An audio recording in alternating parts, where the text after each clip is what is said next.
भारतीय सिनेमा के दौर में विलन्स का अपना एक अलग ही अंदाज और अपना इतिहास देखने को मिलता है और समय समय पर पर्दे पर नजर आने वाले हर बड़े खलनायक ने फिल्मों के इस क्षेत्र में अपने ढंग से योगदान भी दिया है। प्राण साहब ने जहां इस इतिहास में वर्सेटैलिटी यानी बदलाव को पॉपुलर बनाया। शेर और बकरी जिस घाट पर एक साथ पानी पीते हो वो घाट ना हमने देखा है और ना देखना चाहते। तो वहीं अमरीश पुरी और रजा मुराद ने अपने दौर में इस क्षेत्र को एक रौबदार आवाज देने का काम किया था। सांप के कांटे को धतूरा असर नहीं करता।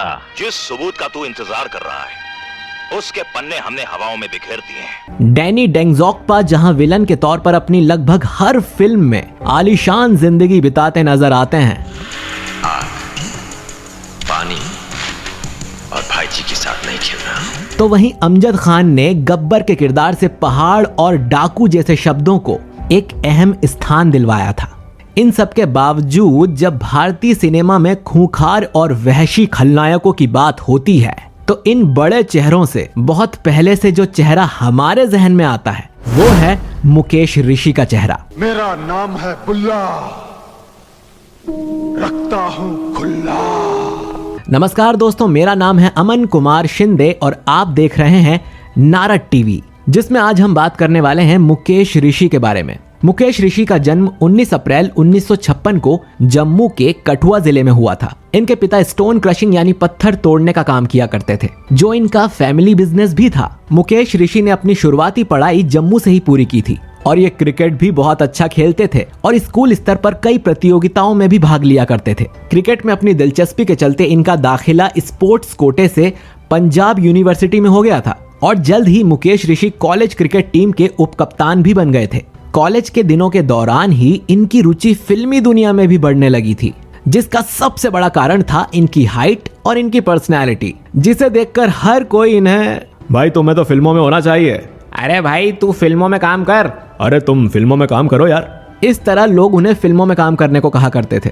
कॉलेज की पढ़ाई पूरी करने के बाद मुकेश ऋषि मुंबई आ गए और फैमिली बिजनेस में अपने पिता और बड़े भाई का हाथ बटाने लगे। लेकिन कुछ समय तक ये काम करने के बाद भी इनका मन इस काम में नहीं लग रहा था। फैमिली बिजनेस छोड़कर मुकेश ऋषि काम की तलाश में फिजी आ गए, जहां इनकी मुलाकात अपनी कॉलेज के समय की गर्लफ्रेंड केशनी से हुई, जिनका परिवार फिजी में एक डिपार्टमेंटल स्टोर चलाया करता था। मुकेश ऋषि भी उसी डिपार्टमेंटल स्टोर में काम करने लगे और कुछ समय बाद उनकी शादी फिजी में ही अपनी दोस्त केशनी से हो गई।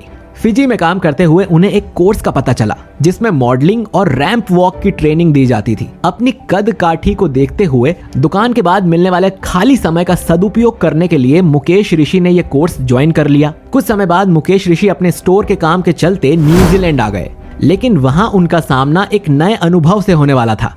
न्यूजीलैंड में उन्हें एक मॉडलिंग एजेंसी के बारे में पता चला और अपने शौक को पूरा करने के लिए मुकेश ऋषि वहां चले गए।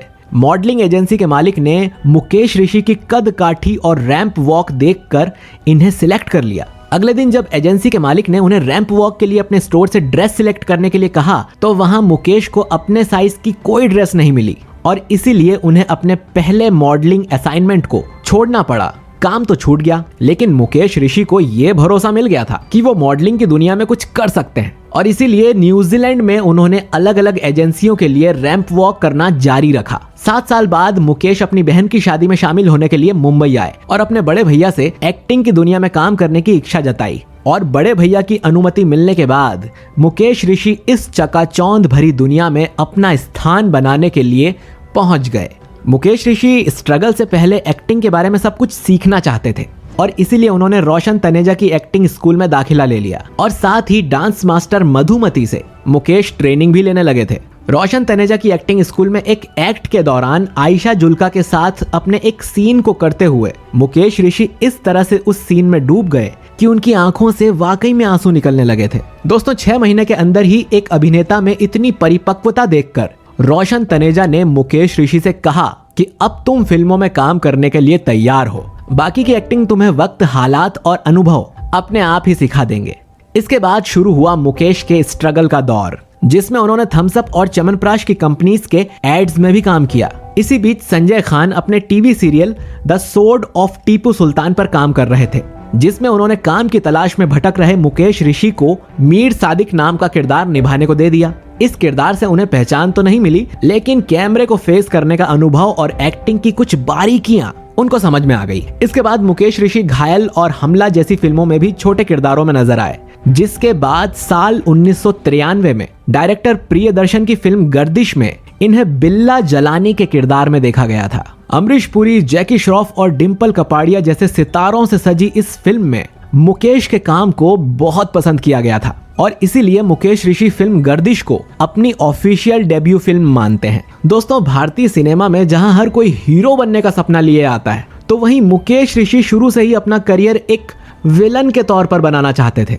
इससे जुड़ा एक किस्सा कुछ यूं है कि एक बार मुकेश ऋषि फिल्म निर्माता यश चोपड़ा से मिलने गए थे। यहाँ यश चोपड़ा ने मुकेश से उनके काम के बारे में पूछा, तो उन्होंने कहा कि वो विलन का रोल करना चाहते हैं। इसके जवाब में यश चोपड़ा साहब ने कहा कि उनकी फिल्मों में विलन जैसा तो कुछ होता ही नहीं है, अगर रोमांटिक फिल्मों में कोई रोल चाहिए तो बताओ। ये सुनकर मुकेश ऋषि जो बैठे हुए थे वो खड़े हो गए और चोपड़ा जी का आशीर्वाद लिया और वहां से चले गए। हालांकि बाद में यश चोपड़ा ने ही मुकेश ऋषि को अपनी फिल्म परंपरा में एक रोल दिया था, जिसमें सुनील दत्त के अलावा आमिर खान भी काम कर रहे थे। इसके बाद मुकेश ऋषि बाजी फिल्म में भी नजर आए और इसी फिल्म के दौरान आमिर खान ने उन्हें अपनी अगली फिल्म सरफरोश की कहानी सुनाई, जो उन्हें पसंद भी आ गई थी, लेकिन उस फिल्म पर काम तब शुरू नहीं हुआ था। बाजी के बाद मुकेश ऋषि ने साल 1996 में लॉफर, सपूत और घातक जैसी फिल्मों में काम किया था। इसके बाद साल 1999 में सरफरोश फिल्म में काम शुरू हुआ और इंस्पेक्टर सलीम के किरदार के लिए मुकेश ऋषि का नाम सामने आया, लेकिन फिल्म के डायरेक्टर ने मुकेश को इस रोल के लिए ऑडिशन देने के लिए कह दिया।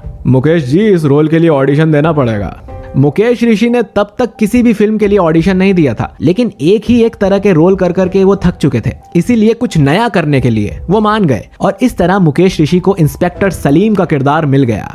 इसके बाद सूर्यवंशम, अर्जुन पंडित, पुकार और कुरुक्षेत्र में भी मुकेश ऋषि के काम को बहुत पसंद किया गया था। 2001 में सनी देओल की फिल्म इंडियन में वसीम खान और 2004 की फिल्म गर्व में जफर सुपारी के किरदार आज भी सिनेमा प्रेमियों के दिलों में ताजा हैं, जिनमें मुकेश ऋषि के बेहतरीन काम को देखा गया था।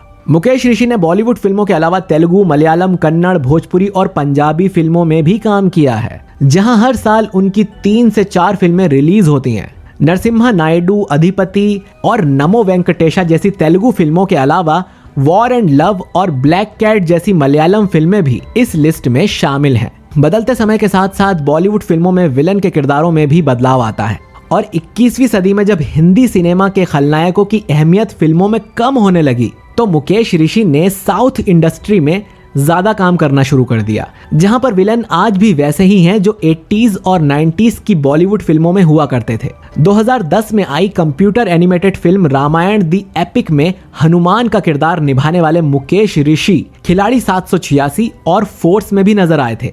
बॉलीवुड फिल्मों में आज भले ही मुकेश ऋषि को ज्यादा काम नहीं मिलता है, लेकिन अपनी अदाकारी से साउथ इंडस्ट्री में अब भी वो एक सुपरस्टार के तौर पर देखे जाते हैं। हाल ही में मुकेश ऋषि ने महेश बाबू की फिल्म महर्षि में काम किया था और इस साल पवन कल्याण के साथ मुकेश ऋषि फिल्म वकील साहब में भी नजर आने वाले हैं। 100 से ज्यादा फिल्मों में काम करने वाले मुकेश ऋषि के सबसे यादगार किरदारों की बात करें तो साल 1998 में आई फिल्म गुंडा और बुल्ला का किरदार आज भी सबको याद है। शायरी की भाषा में लिखे गए संवादों से सजी इस फिल्म में मुकेश ऋषि का डायलॉग, मैं हूं बुल्ला, रखता हूं खुला, आज इंटरनेट की जनरेशन के बीच बहुत लोकप्रिय है, जिस पर कई मीम्स भी बन चुके हैं। बुल्ला। बात करें अगर इनकी निजी जिंदगी के बारे में, तो मुकेश ऋषि के बेटे राघव ऋषि भी अपने पिता की तरह एक अभिनेता हैं। तो दोस्तों, आज के एपिसोड में बस इतना ही। वीडियो अगर अच्छा लगा है तो इसे लाइक, कमेंट, शेयर जरूर करिएगा। मिलते हैं आपसे अगले वीडियो में। धन्यवाद। दोस्तों, उम्मीद करते हैं कि आज का ये एपिसोड आपको पसंद आया होगा। ऐसे ही रोचक वीडियोस देखने के लिए जुड़े रहें नारद टीवी के साथ ही साथ हमें फॉलो करें फेसबुक, ट्विटर और इंस्टाग्राम पर। तो दोस्तों, मिलते हैं अगले एपिसोड में एक और नई कहानी के साथ। तब तक के लिए नमस्कार।